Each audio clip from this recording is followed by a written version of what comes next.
خليل، بعد تجربة الملعب الافريقي فما تجربة جديدة. والله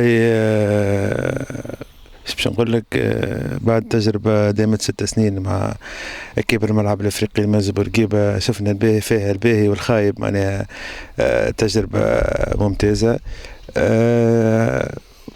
وفي المكتوب على ملعب أفريقي مازن بورقيبة كواحد يشوف مستقبل، يشوف تجربة أخرى. الحمد لله يا ربي، واحد ما قعدش برشا معناها حابس.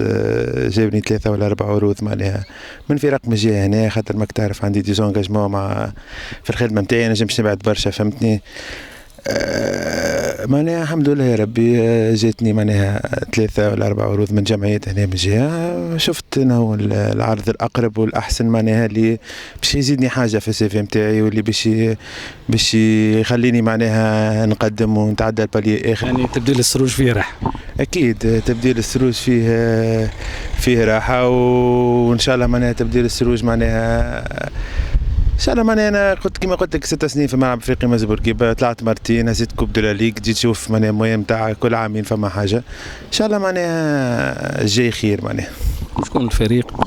والله الفريق ستير زرزونه معناها. علاش ستير زرزونه؟ خاطر كما قلت لك نحب نحط حاجه في السي في نتاعي، لقيتهم سيريو معناها، عندهم اوبجيكتيف بيان ديتيرميني اللي هو صعود للرابطه الثانيه. ان شاء الله يا ربي يوفقنا، وان شاء الله ربي يجيبنا في السواب. نحب نشكر الناس اللي عطت فيا الثقه، الناس اللي كلمتني معناها وامنت امنت بيا معناها. وان شاء الله نكون في مستوى، وان شاء الله اللي جاي خير.